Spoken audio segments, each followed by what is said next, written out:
All right, y'all. We got He Can't Know I'm Alive. The case of Rachel, Karen, and Nicola. We're finna go right into this and see what it's about. Make sure everyone like, sub, new, all that good stuff. If you want to watch this video without our commentary, head over to Unseen. Or you can search this title up. He'll be right there. Excuse me. But if you're here to watch our reaction, shout out to you. Appreciate you for tuning in. Without further ado, let's hop right into it. If it was held there, and it squeezed quite hard. Did that hurt when he put his hands around your throat? What do you think he did? This is 7-year-old Rachael Watts. Just hours before this footage was recorded, Rachael was found wandering alone by the side of the road with her clothes missing and covered in bruises. The woman on the right is Rachel's mom. She was told by police not to show any emotion because it could cause Rachael to shut down, and they need her to talk. Okay, that makes Can you sense. tell me what happened when Mel stopped the car? He took me out and then took me into the clearing in the wood. Oh man, this finna be one of them. This finna be one of them videos right here, bro. Hell no. And did he say anything to you when you opened it up? He just said goodbye. And did he carry you straight to the clearing?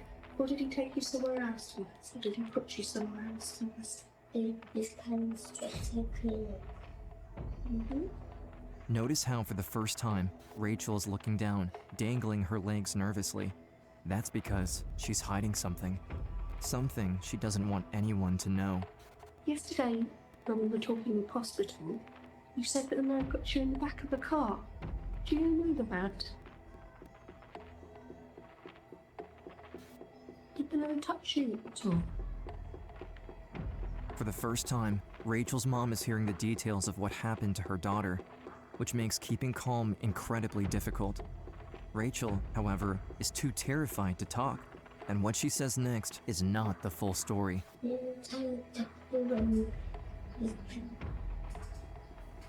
you put me in the car and took me out of the Did the man touch your face at all? When we were in the back of the car, he put his hands on my mouth and then he put his hands on my neck. When you put his hand on your mouth, can you show me how you did that? Can you show me?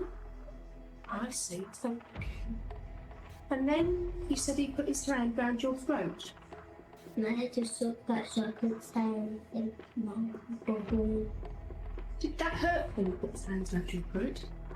Damn. Can you show me or me how he did it? If it was held there, and it squeezed quite hard. Rachael is afraid that the man who tried to kill her will come back for her. The problem is, she will have to face him again. February 7th, 3 days after the attack, Rachael is standing behind a one-way mirror, just a few. That is so freaking sad, bro. Scary. Scary, bro. The world we live in is fucking wicked. It's dang. Few feet away from a line of suspects. And I'm going to ask you in a moment whether the person whom you saw on that day is here. But Rachael has no idea that someone in this lineup has already killed 2 other girls, and if she can't point him out, he will strike again. The year is 1990. In a suburb of Brighton, That is dark. Took a wild turn, bro. called Whitehawk on the southern coast of England, 7-year-old Rachael is living a happy life with her loving parents, Jenny and Peter. On that particular day, Rachael is out roller skating while her dad is working in the front garden. She asks him for money to go buy a chocolate bar at the local candy store. It's around 4 p.m. when Rachael rolls away in her white roller skates. Just a little over an hour later, Rachel's parents are beginning to worry that she hasn't come home yet, when Damn. suddenly there's a knock at the door. It's the police. Rachael is in the hospital. Before we continue, a quick thank you to today's sponsor, Incogni, supported but all include the market offer. Brian Cantig. She was I saw her. a couple on Devil's Dyke Road, over 7 miles from her home. I saw her come out from behind this bush. She was completely naked, kind of hands like this, and crying. Her hair was all disheveled. There was blood in delicate places that I couldn't care Oh to my mention. god, bro. I jumped out of the car and ran towards her. And she said to me, "Are you going to kidnap me?" And I said to her, "No, we're here to help you. You're going to be okay." It's clear to the couple what happened to her, and they're horrified. They rush Rachael over to the closest house and call the police. When the police officer came, she just said, "Am I Mum?" I said, "Yes." That was when she said Rachael was in the hospital. Sorry, it's still raw now, even after all these years. Man. Rachel's mother, Jenny, rushes over to the hospital in Brighton, where she's met by police officer Deborah Wood. Before she's allowed to go see her daughter, Jenny is asked to do the impossible. She's told she cannot show her daughter she's upset, or it may cause her to shut down. And for now, police still need to interrogate her. Debbie said, try and be strong. Try not to show any emotions. I know that was hard. I know that was hard. She was sitting in bed with a colouring book.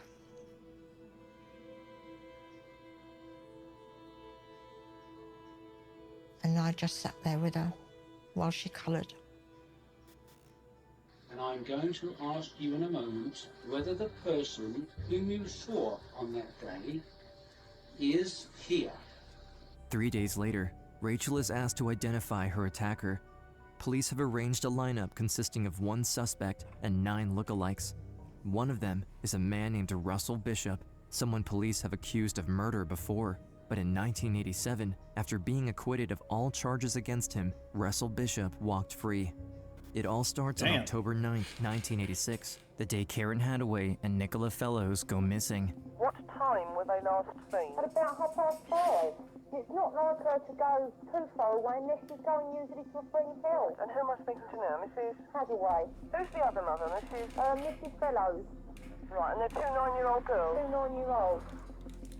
Over 150 police officers and neighbors of the families have been searching the large wooded area near the girls' homes. But after nearly 24 hours with no sign of them, people are beginning to lose hope they'll be found alive.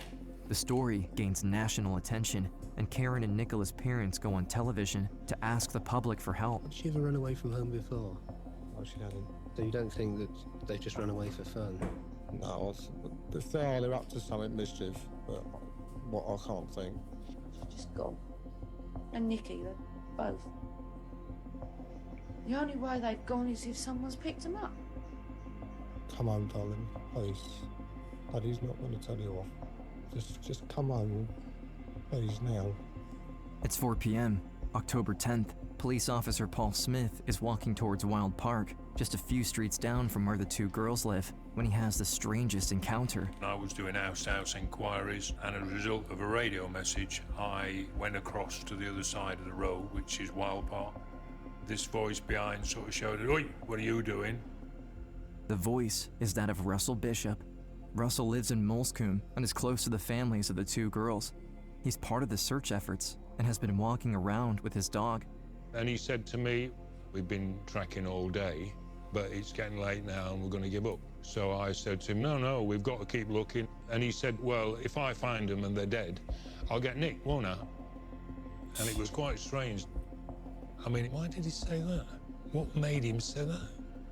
Bishop is known by the police That's for what I'm his saying. petty That man told on himself, bro. You know, if you listen to somebody talk, they'll eventually tell on themselves. Like, why would you automatically say, if I find them, will I get Nick? If you're innocent, they ain't gonna arrest you if you're innocent. So why would you say something? That's wild. criminal history, car theft, shoplifting. Everyone around the estate considers him to be a bit of a joke, but his comment doesn't go unnoticed. As the men are walking back into Wild Park, they hear 2. I ain't gonna lie, it's a good thing that we've been so hip to the UK scene from time ago, because you hear the references they saying. Like, most Americans not even gonna understand what they even talking about. They probably won't even put together what they talking about. But because we've been reacting to the music scene for so long, bro, like this shit, we understand. We already know it's in our head. Like whatever they say, we understand, because Like I said, we've been involved into the scene for a long time, like a long time.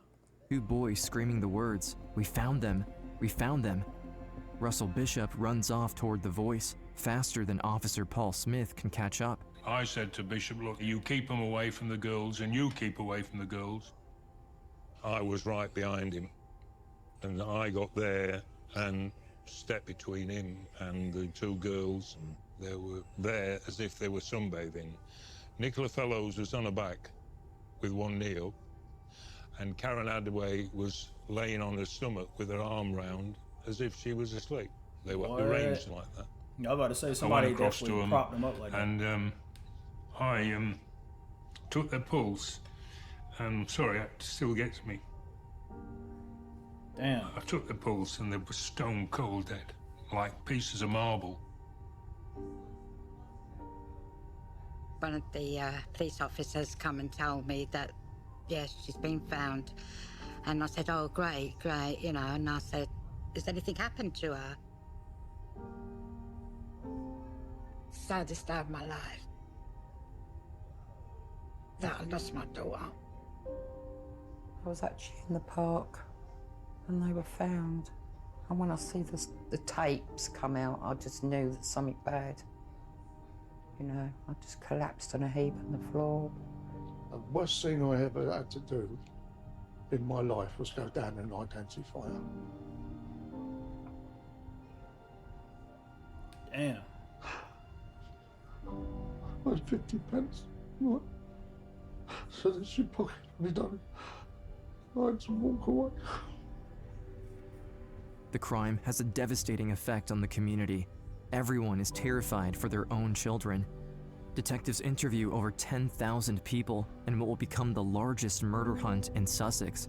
One name keeps coming up. Russell Bishop was always a person of interest. Everybody was saying, why is he doing this? Why has he done that? Bishop is known to both families, so the girls knew him very well, which means it wouldn't have been hard for Bishop to convince them to follow him into the woods. There were multiple sightings of Russell Bishop in and around the area at the time the girls went missing. What's more, one witness says they saw Bishop wearing a blue sweatshirt that night. The description matches that of a blue sweatshirt, which was found discarded on a trail close to where the bodies were found. Damn. And that trail leads to Russell Bishop's house. On the blue sweatshirt, there were ivy spores that were consistent with where the girls had been found, but inconsistent with where it had been dumped. There were traces of fibers from the girls' clothing on the sweatshirt. It became very clear that whoever had murdered Nicola and Karen had been wearing this sweatshirt at the time they did that. In order to confirm they have the right suspect, detectives have to connect Russell Bishop to that sweatshirt. But in 1986, DNA science is still in its infancy. However, forensic analysis reveals the red stains on the sweatshirt are not blood, but a very specific type of paint, the same red paint Bishop was seen using on 2 of his friends' cars. This could indicate it was in fact Russell Bishop's sweatshirt, but they need to be sure. As Russell Bishop is being interrogated by police at the station, officers take the blue sweatshirt to his house, where they're greeted by Russell's girlfriend, Jenny Johnson. The first thing she says when she opens the door is, "Oh, you've brought Russell's sweatshirt back." Dang. Jenny has no idea. Cooked them. That's how, bro. That's wild, bro. Idea that she has just incriminated her boyfriend. Exactly. The 2 officers take a sworn statement from her, which she signs without hesitation, proving that Russell Bishop owned the sweatshirt that was worn by the girl's killer. And we thought, this is it. He's guilty of having killed these 2 children. Thought that there was sufficient evidence to convict. Bishop was the murderer. No doubt whatsoever. On December 4th, Russell Bishop was charged with the murder of the 2 girls. Since that time, he's continued to deny both killings. I thought, it can't be him. Why would it be him? He comes to the house all the time. I play football with him on Sundays. Never think somebody who you knew would actually come along and do such a terrible thing. November 1987, more than a year after the murders, Russell Bishop's trial begins. The entire country is watching. Everyone wants to see justice for the girls they call the babes in the wood. And the prosecution is convinced they have a strong case. But there's one... That is a weird thing to say. about the two girls, the babes in the woods. Now, babe, just like, you know, it could be short for baby, whatever, they babies, cool. But also how the word used is, you know, used on grown-ups, so it's like, yeah. Thing they couldn't have accounted. Of murdering 2 schoolgirls from Brighton has been found not guilty. He got the wall. He got the wall. Everyone was just stunned. What could possibly have gone wrong? We knew that it was Bishop. Everybody knew that it was Bishop, yet he'd walked free. In 1987, there's a law called double jeopardy, which states that a person cannot be tried twice for the same crime. Once acquitted, Russell Bishop can never be tried again for the murders of those 2 little girls, even if police could find irrefutable proof that he is the killer. As Bishop leaves the courtroom, he puts his hands in the air and shouts, "I'm innocent." He then rushes through the line of reporters to go celebrate at the pub across from the courthouse with his brothers and his girlfriend. The Hadaway and the Fellows families are devastated. They know they will never see justice At for that Karen point, I'll and feel Nicola. devastated too, because y'all feel like y'all know who it is. Everything pointing to him, and then all of a sudden he just walked free. I feel like anybody would be devastated in that situation. And then the fact that, bro, he going to celebrate that he innocent, bro. That man went to the pub. I mean, ain't nothing against that, but buddy ass, he rubbed it in at this point. We had some drinks, We bro. going to the pub. We finna get some alcohol. We gonna get some drinks. That's a mud team. Bad team, for real. You feel like everyone's laughing at you, you know? You feel like they're looking at you and thinking that those little girls' lives were worthless. I was so That's a shame. angry. I thought, but who the hell could have done it then? It's less than 4 months since Russell Bishop was cleared of murdering Karen Hadaway and Nicola Fellows. Since If I the was him, trial, bro, I ain't Russell gonna Bishop... lie. If I was bro, I would have never showed my face in that like town or that area again. Reason why? Because I feel like somebody gonna try to get me out the way at that point. Because they gonna take matters in their own hands to get justice at that point.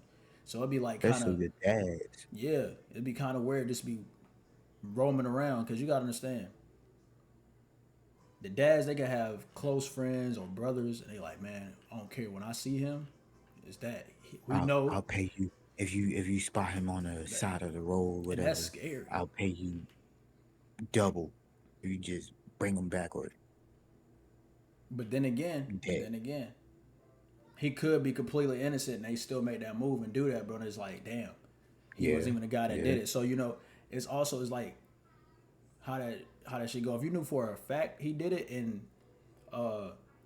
he still got off, that'd be different to take that approach. So it's just scary though, because some people, they don't think fully like that. They don't think rationally. They just be like, oh, he did it, so we gonna do that to him, blah blah blah. And the whole time he might be innocent. But I wouldn't even be showing my face out there, bro. I ain't gonna lie, that's crazy. Bishop has been trying to readjust to family life. As months pass, a wrongfully accused Russell Bishop takes the spotlight while the country forgets about the real victims. The Sussex police are convinced that Russell Bishop is guilty and that they had the right man. But with the double jeopardy law, there's no use in them continuing the investigation. Right. This angers the public, and everyone is demanding answers. The parents of Nicola and Karen are determined that the case shouldn't be dropped. There's 2 little girls in a cemetery up in Brighton, and if only for them, we've got to get to the bottom of it. 50 people set off in a march from Brighton's Wild Park. Everybody want justice. As part of the protest, a petition was handed to the police calling for the case to be reopened. I'm adamant that my daughter's killer should be found. I won't rest till this man or people are brought to justice. August 19th, 1989. The parents organize a march to force Sussex police to reopen the case. Among those who participate in the protest is Russell Bishop. I suppose some people might be surprised that you're now linking up with the parents of the 2 murdered schoolgirls, having been accused yourself of their murder. People are very surprised. People keep asking me, why do I keep on and on and on? The fact is, I want to see this case reopened. My name isn't cleared until someone else is brought to justice. That is real. I respect that. So everybody that he trying to clear his name. He like, because like I said, who knows? He could be innocent, right? So he trying to clear his name because he don't want to sit here and because somebody could have framed him, try to frame him for it, bro. Somebody else could have took his sweatshirt, threw it over there. You know, it's so much that could have went on, right? It could have been a friend. Like he said, it could have been a friend that borrowed that sweatshirt. His name's still gonna be brung upon that until somebody else is found and actually the person that was involved in doing that to them. So you can see why he going hard behind that. Knew anything about the case, was sickened by seeing him behave like that. If he had any sense of decency, he would have shut himself away. Exactly, that's what I said. He had to put himself he should have up, never showed his face in that town again, bro. He should have just been in hiding. Like it's like you low key rubbing it in everybody's face. Everyone can see that Russell Bishop is using the protest organized by the families of the victims like I said, as a he could be platform innocent to too. improve his public image. Seeing the smirking Russell Bishop, seeing the parents of the kids who had been murdered and knew that Bishop had done it. It was horrific. After his acquittal, Bishop received £15,000 from the tabloid. Went in hiding until they found who actually did it, and then I'll come right back out. Because then at that point, everybody owe him an apology, right? Because everybody said, we know you did it. You the one that did it. You know, when everybody that on my ass talking about, you're the murderer, most you're the likely, killer. though, most people would still say he had some involvement in it. Even if he didn't do it, he have some type of involvement in it. Like I said, it could have been a friend that came over. Exactly. Like, hey, can I borrow your sweatshirt, your sweater or whatever? Use that shit and end up offering them kids. But it'll trace back to him because that's his sweatshirt. Like his so who knows? He could have got framed low key, but it just didn't work out in people's favor. News of the World to publish his version of the story as a victim of this miscarriage of justice. In the article, the Bishop family explicitly frames Barry Fellows, Nicola's father, as being a better suspect. He said that during the police inquiry, 9 people appeared to be suspects, and Barry Fellows was one of them. He said it was not unknown for a father to kill his daughter. Has it been more hard to stomach in the sense that you've been accused of possibly being involved in the whole affair? To think that anyone could think that I killed my little girl. No way. No way. No way at all. I deny it emphatically. I love that girl. However, after a full investigation by Sussex police, they find the accusations to be baseless. Barry Fellows is completely innocent and cleared of all charges, but the damage is already done. The house, it was covered in graffiti. Murderer, we don't want you here. Get away. Despicable people. Nicola Fellows' father, Barry, felt moved to make a statement as to rumours and suspicion about him. There are various people out there who have accused me of various crimes. This not only hurts me personally, it hurts my wife and son even more. Russell Bishop got what he wanted. He's no longer the villain of his community. And on February 2nd, 1990, the Sussex police sent Bishop a letter confirming that the case of the babes in the wood is officially closed, which means someone has gotten away with murder. February 4th, 1990, 2 days after Bishop receives that letter, is the day 7-year-old Rachael is kidnapped. We're just going to talk about what we talked about yesterday at the hospital, okay? Come on. Yeah. At around 4 p.m., Rachael is out roller skating while her dad is working in the garden. It was really sunny. It was really warm. My dad gave me £1 to go to the local sweet shop, but because we'd been living there not very long, I got lost. What did you want to buy? Food to the plan. Trickster mother. Did Daddy say anything to you? But he said, be careful. I saw a man and he was fixing his car, and my dad's a mechanic. So, because he was a mechanic just like my dad, I asked him for directions. Rachael has no time to react. Without a word, the man snatches her off the street and throws her in the trunk of his car. Then the car speeds off. Rachael is terrified, but her mind remains sharp. She looks around the trunk, illuminated by the brake lights, and finds a can of WD-40 and a hammer. She starts hammering on the lid of the trunk as loud as she can, screaming at the top of her lungs. I screamed that I would give him money because I had the pound that my dad gave me. And his only response was, "Shut up or I'll kill you." She then starts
She says nothing about what happened in the back seat of the car.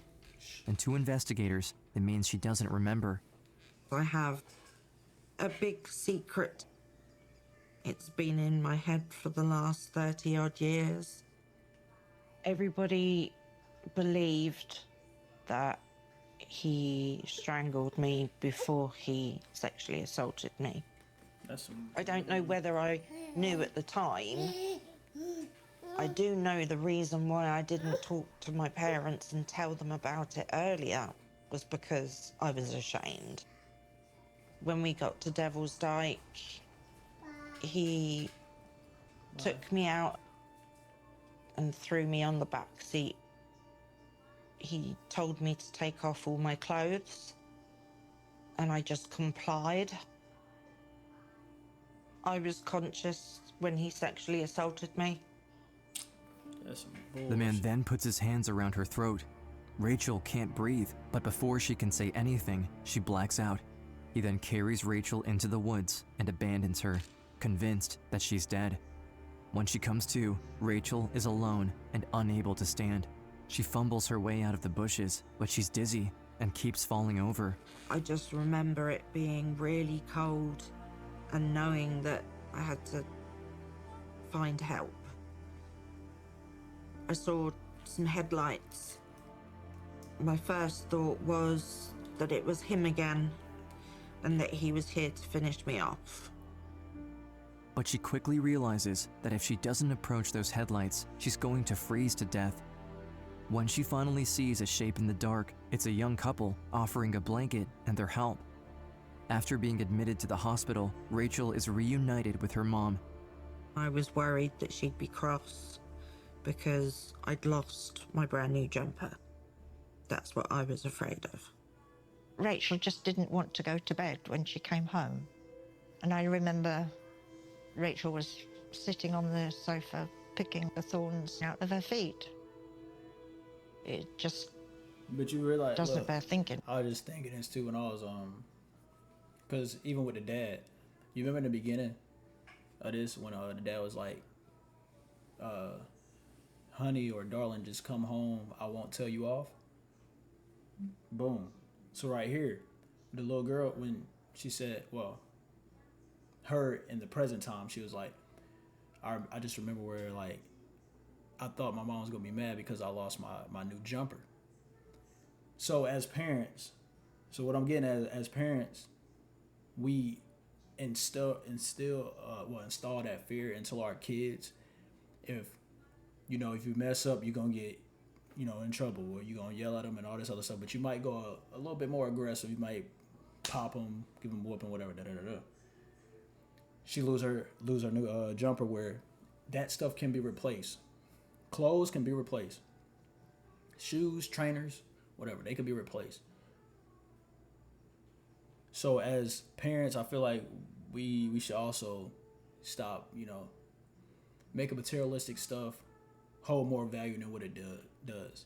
Because clearly, her as a young kid in that scary situation she was in, she was worrying about how her mom gonna react about the jumper, the new jumper that her mom or dad bought her. That's crazy, bro. And like I said, the man in the beginning, his daughter didn't say she's scared that he gonna tell her off because she was deceased. But when he mentioned that just tell you everything you need to know. He's a strong, stern father that gonna tell his daughter off if she do wrong. Ain't nothing wrong with that, but it's like I said, you install fear into your kids to where like certain stuff they shouldn't, especially when it's a serious matter like this. They shouldn't be thinking like, oh man, I'm gonna get in trouble because the new clothes my parents bought me, I don't have them on. But I just now been, violated and almost killed. But that's what you think of, So I had to speak on that because it's like, damn, it's sad, bro. But it literally be like that. Literally be like that. As a father, you think that you can protect your family, your children, but you can't. And you can't blame anybody except yourself, because bro, I said that same thing, bro. I said that same thing. Who was I talking to?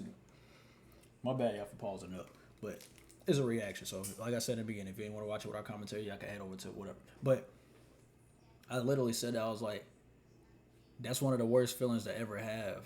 To where like you're supposed to be your child protector, and then something happened to him, and you didn't protect them. You failed them. You let them down. Like in your head, that's what you're thinking, but it's out of your control. Some shit that's out of your control. You can't control every narrative, every situation. You can't.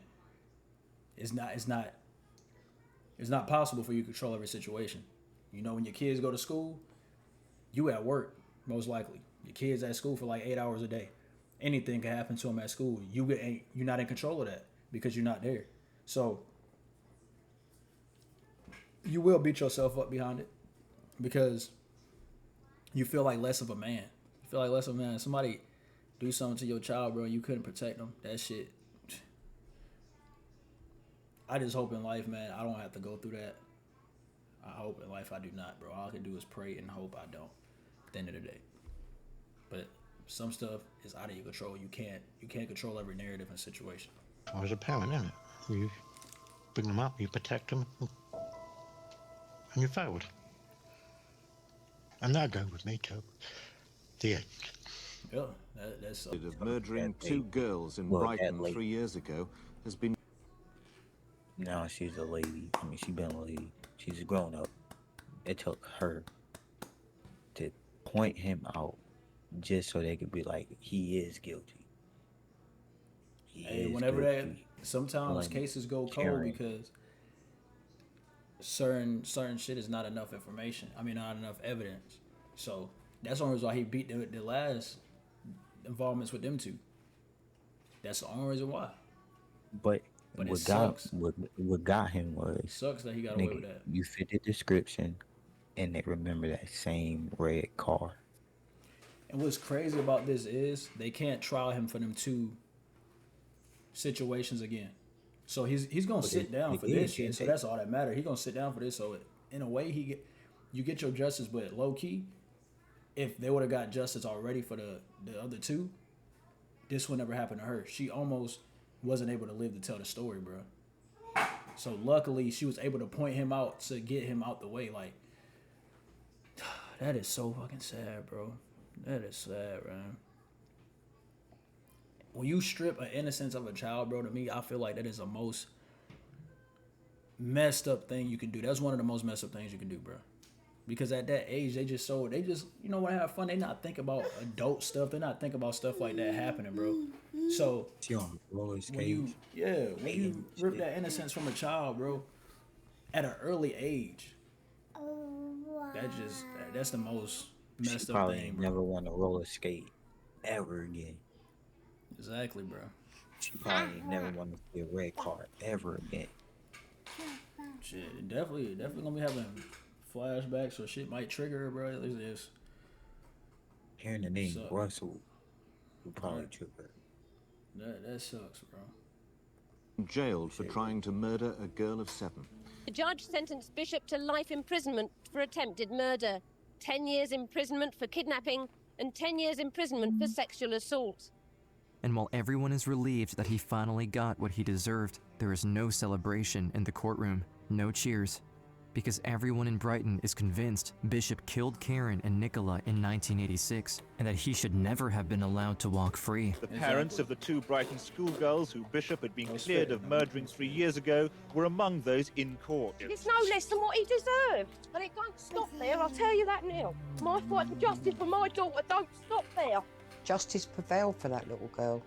But the unfortunate thing is it wasn't justice for Karen and Nicola. That's what I just said. I say life goes on, but it don't. It's still there. It hasn't gone away from me. Do you know, I still do. I still go in shops and look for clothes for her. Damn. Thinking, oh, that looked nice on her. And while the families of Karen Hadaway and Nicola Fellows continue to fight in their daughters' names, Rachael returns to her family life.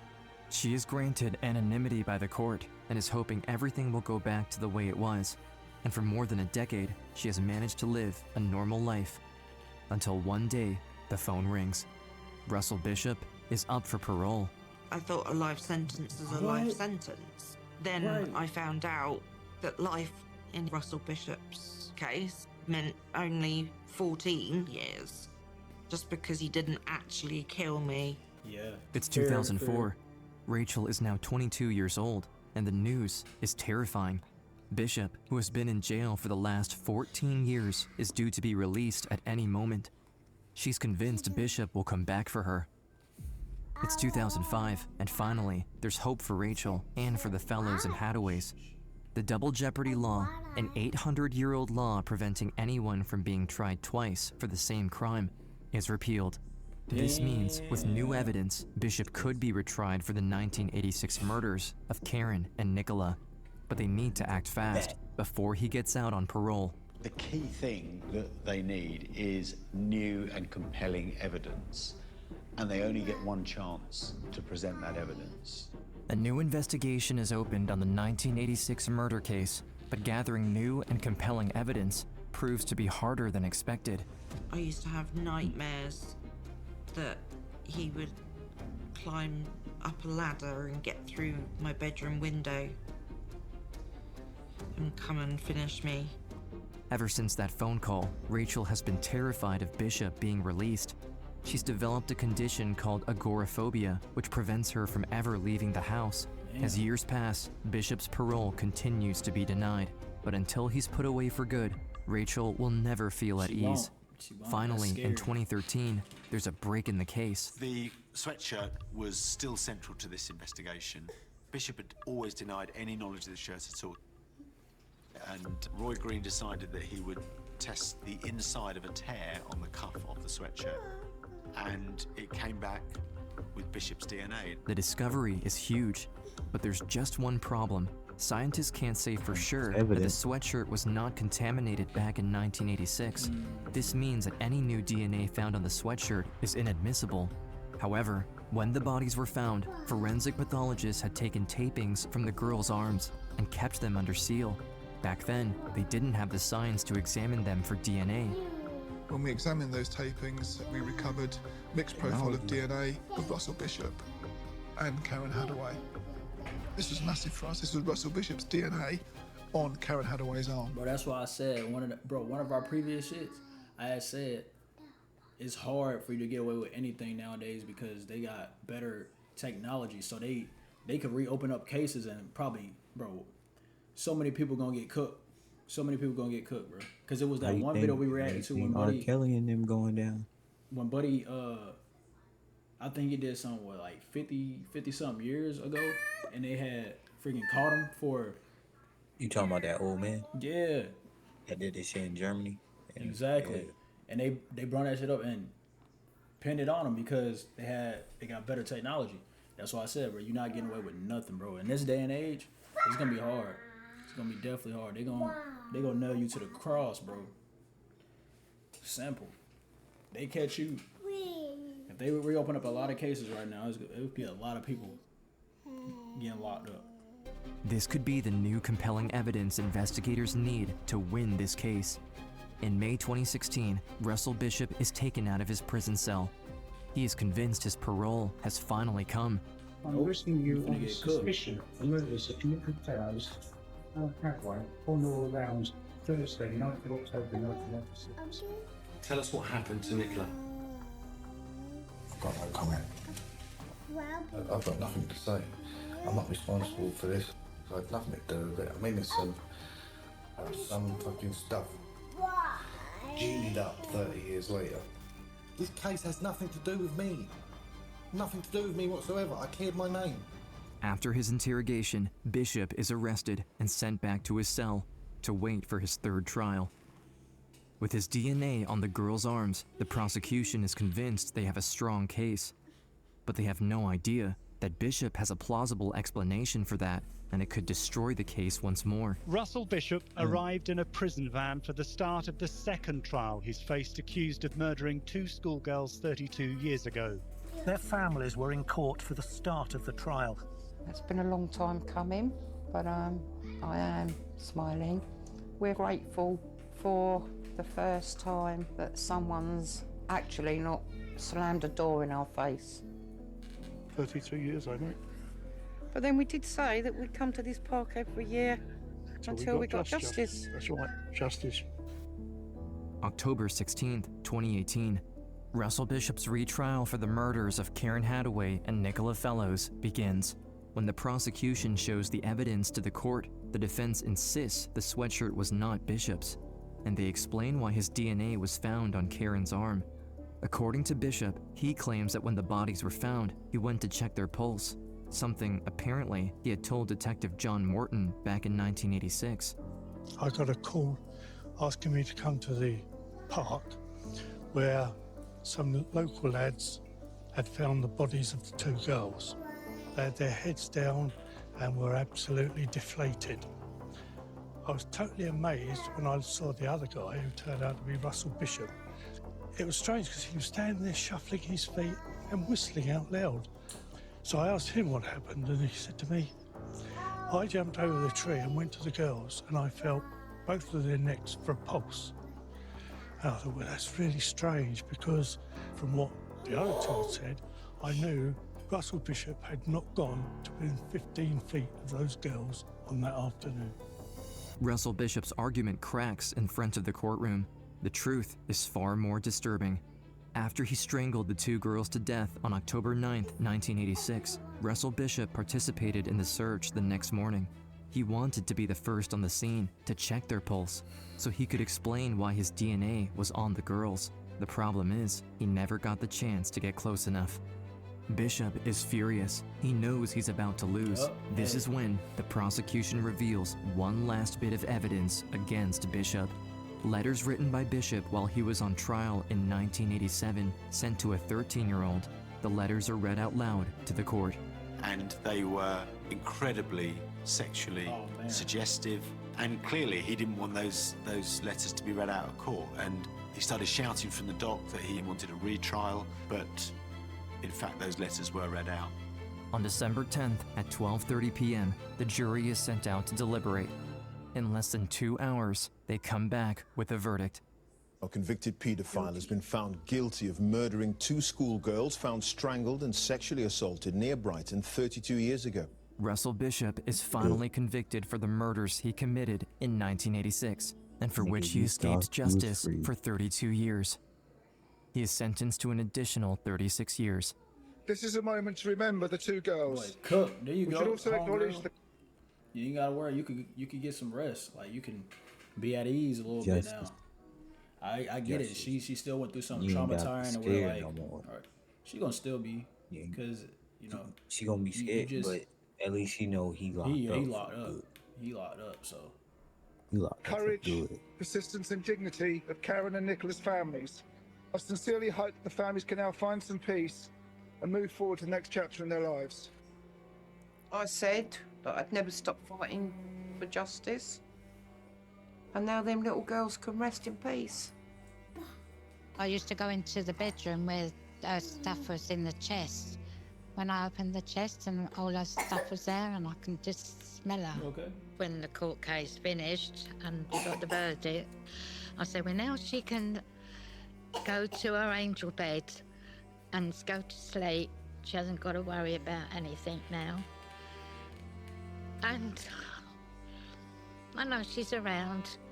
You can't see her and you can't feel her, but she's there in spirit.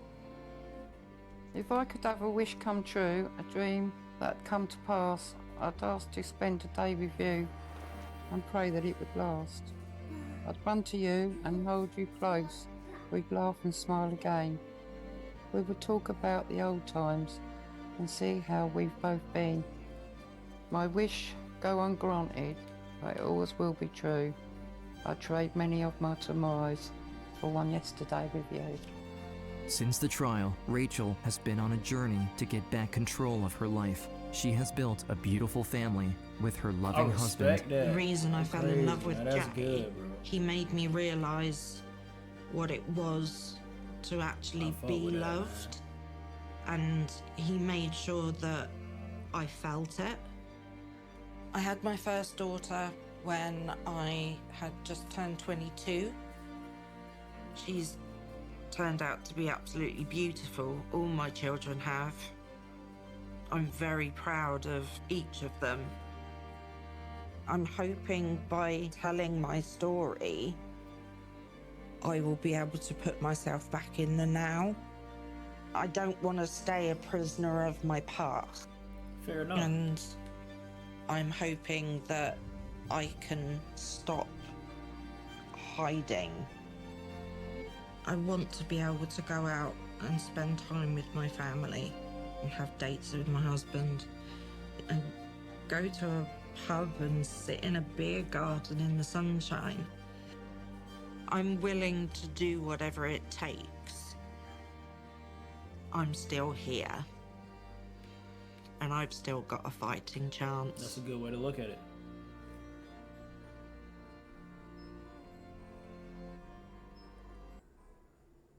A line named Nation Trial. She was sentenced to 6 years in prison.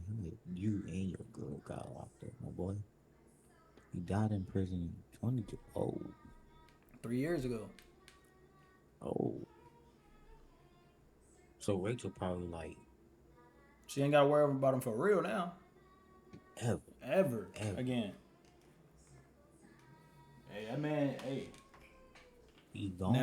Now, let this be a lesson. Let this be a lesson, bro. Let this be a lesson right here. Because you scarred a whole family, 2 whole families, 3 whole families for life. Yeah. Two of the girls are no longer on this earth. One of them still are. And you scarred all 3 of these families for life. And look what your end goal was. You rotted in prison, bro. And me, I don't feel bad for him. That's what your ass get. At the end of the day, man, justice was served. That's all that mattered. R.I.P. to them girls. And I hope this woman, she actually gets get her life back. It sucks for something to happen to you that young, and now all them years pass, and now you still feel like that got to suck, bro. Like you stripped her innocence when she was young. In the park without having to fear for her life that Russell Bishop would be there. Exactly. He's gone now, and she can walk freely, bro. I got a sub to Unseen to this channel, bro. That was good. Yeah, this is good. This good narration, everything put together, like well put together. Good. With this shit Good. being, That's it then. That was very good. Right. The time's now imagine 2:30. somebody We're with this shit concluding the AI interview. version told Rachel, this you story onto the camera. in AI version cartoon. Man, People would be so intrigued, bro. and that was definitely, this was a good watch. Yeah, this was a good watch. I would have watched something like this on my TV. That's what I'm saying. Right I would have. on. Yeah, it's good. Like I would have laid down on the couch and watched this on TV. So yeah, bro. It was good. Justice was served for them two other girls, and they family finally got that justice. She got her justice. It's a win. It's a win, man. Yeah, let us know what y'all think about this one in the comment section below.